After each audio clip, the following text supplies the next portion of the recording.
Okay, but did you know that most memberships fail in their very first year?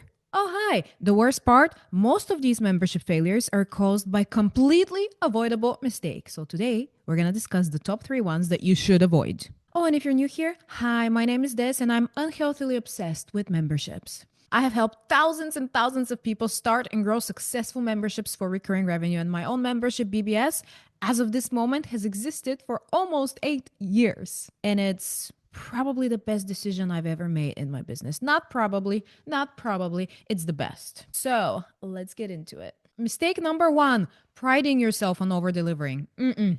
Boundaries, boundaries, boundaries. It will be your favorite word when you have your own membership. See, most people think that over delivering is a good thing when it comes to memberships in particular, but you're forgetting something.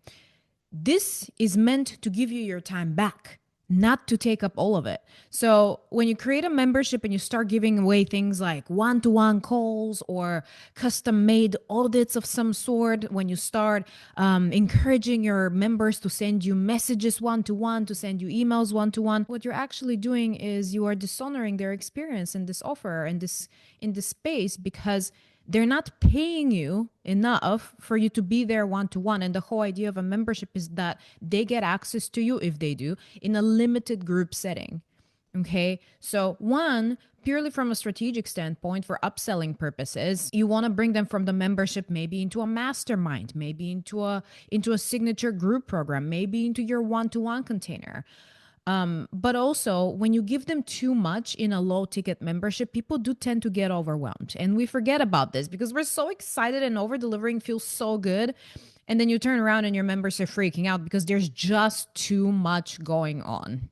So there's 7 different types of memberships. Your job is to decide, first of all, what kind of membership are you running? Is it the kind of membership where people mostly get access to pre-recorded content? If that's the case, keep it to that. Is it an expert membership where the number one reason people join is because they get access to you? Great. So then you have to be a little bit more careful because you have to make it very clear from the start. This is the kind of questions I'm going to answer. This is how quickly you're going to get a response. This is where you get a response. Please don't email me, etc. You have to make it very clear where the community space is, where they can ask you for help and where they can receive help. So for example, in my membership BBS, we have a Telegram channel, well, multiple Telegram channels. We have a Telegram server and we have a Facebook group as well. And they can ask me for help in both spaces. And on top of that, we have mastermind calls every single week where they can get direct access to me. Mistake number 2, not having an epic onboarding process or not having one at all. The worst thing you can do, especially in a membership, is when people join, throwing them straight into whatever it is going on. If people, the first 7 days are the most crucial time for your new members. So if they don't get activated into the membership, meaning if they don't start engaging within the first 7 days, huge problem. That means that a few months down the line, if not less, maybe a month down the line, they will want to leave. Which, if you have a minimum commitment, I, for instance, have a 6-month minimum commitment in my membership, then that's not a good thing because they're going to push your boundaries. You're going to be pressured to break a boundary and to let them out despite the minimum commitment. And we don't want any of that, right? And that's why it's important to have an onboarding process. At the very least, and this is how I started with my membership, is you can have an email sequence going out over the first couple of weeks. And the most important emails should be sent within the first 7 days. So something to remember here is don't overwhelm them. That's a recurring theme in memberships. Don't overwhelm them with too many things happening in the emails. I used to send a giant welcome email that contained all of the stuff they needed to understand and do and find in the membership. And people just probably had a panic attack reading it. I know I do when I read it back now. 1 membership perk per email. If you only have one, great. I have a few, right? So I would send 1 email explaining to them what the weekly mastermind calls with me are. What happens? What kinds of questions do people tend to bring? Where can you watch the recordings? What times do they happen? How do you add them to your calendar, etc.? When our next one is, that's it.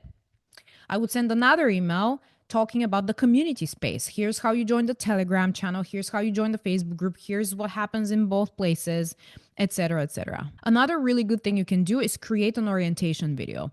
So you can put that in every single email that you send out. If you have a Facebook group, you can pin it to the top of the group, or any other Discord, Telegram. I'm pretty sure you can still pin it to the top.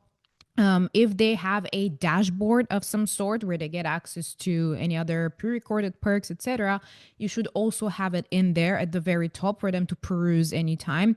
You'd be surprised at how many people join spaces like this, and for a few months they don't really do anything, unfortunately. But then a few months later, rather than leaving, they decide, okay, I'm finally going to take advantage of this. I'm so excited, and they go into it, and it's like, what the hell is even going on here? I don't understand where anything is. And so that's why it would be very helpful to just keep having that video in there at all time. Another good thing you can do is give them a small win straight away. This could be, for example, in the first email saying, make sure you come and post your introduction and tell us who you are. In my membership, we don't do that because I personally introduce each person who joins with a photo of them and with the story that they put in their application.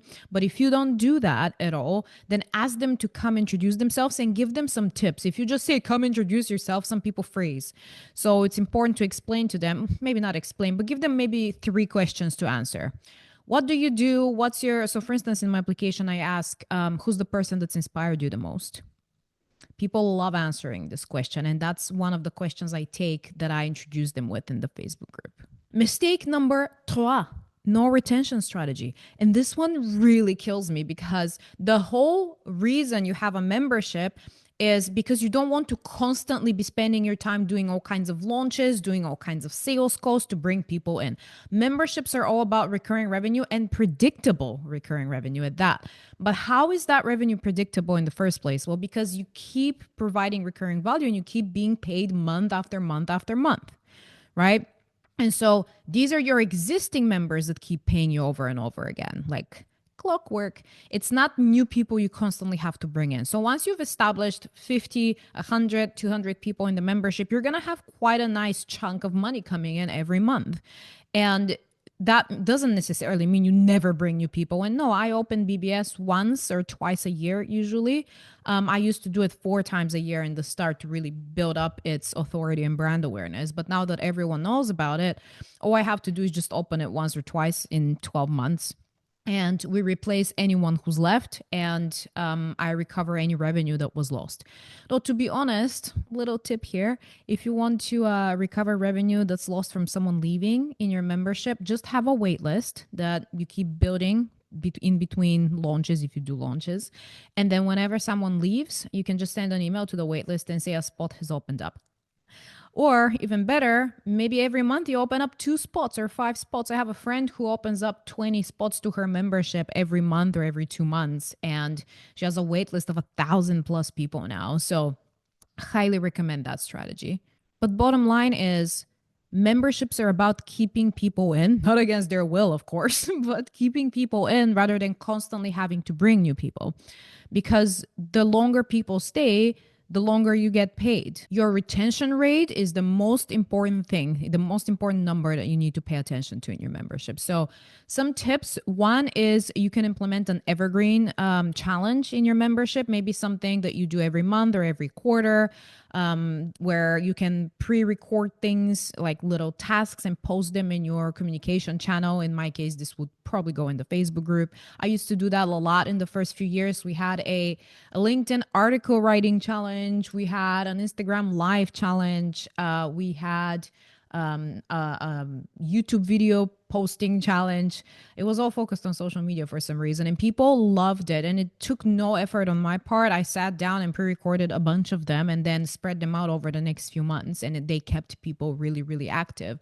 And this especially helps when you're still in the process of building out the membership and the members are not necessarily super engaged, which changes once you hit 50, 60 members. There's going to be a stable engagement level there. Accountability is also something really important. If you cannot keep your members accountable to what they want, what they set out to do by joining this space, then they're going to leave probably. So what I do is my community manager runs accountability calls every single week, and they're done on Friday so that she can see what they accomplished in the week that just passed. Did they accomplish everything you set out to do the week before? And then they tell her, this is what I did this week, and this is these are my tasks in my business I have to accomplish for next week. And then she keeps them accountable every single week. And then after the it's a 2-hour call. After the call is done, she, with their consent, makes a post in the Facebook group, tags each person, and puts their tasks next to their name, which is really huge. And you would be surprised at how much this has helped and how much people are loving these calls.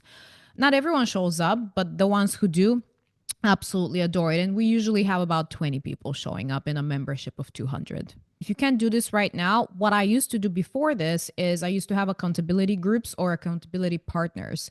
So we would have a little spreadsheet where people would sign up for accountability partners, and then we would pair them, and then off they went. The reason I stopped that is, one, because I realized accountability calls would work better, and two, because sometimes it was a little bit, as we were growing, it was a little bit hard to make sure that people actually show up for each other. And there would be times when one partner was super committed and showing up and the other one just didn't. So that's why we moved on. But for a while, it worked really well. Something else that's incredibly, probably the most important thing to do here, get feedback and constructive criticism regularly. What I like to do is every quarter in my membership, I share an anonymous survey. I just built it in SurveyMonkey.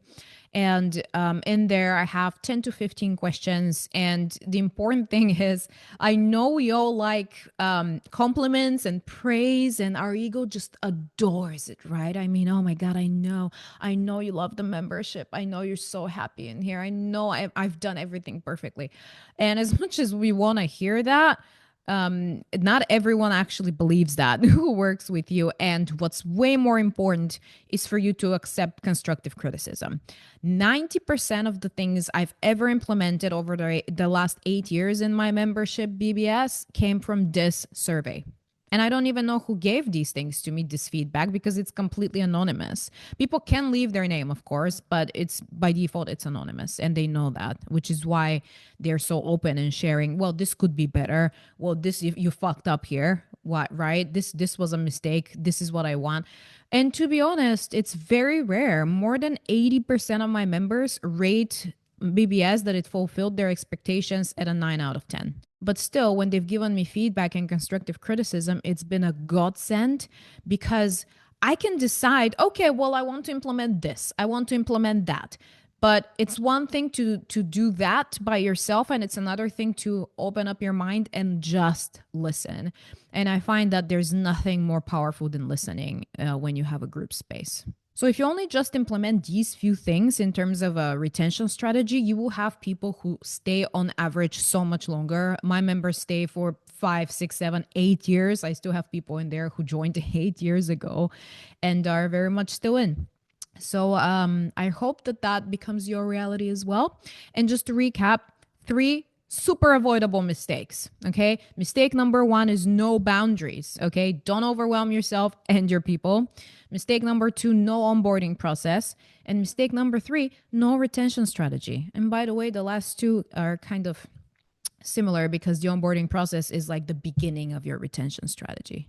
If you want my roadmap on how to build, launch, and grow a successful membership and other sources of recurring revenue in your business, like masterminds, the link below is to my recurring revenue program, where I lay it all out for you. And if not, make sure you hit like and subscribe to not miss any of the other super valuable videos on this channel, because if you don't do that, oh my God, the tragedy, okay? You've been warned. Let me know which of these 3 resonated the most with you and which one you are most excited to implement down below. And any questions, just drop them below as well, and I'll try my best to answer. Okay, bye. Talk soon.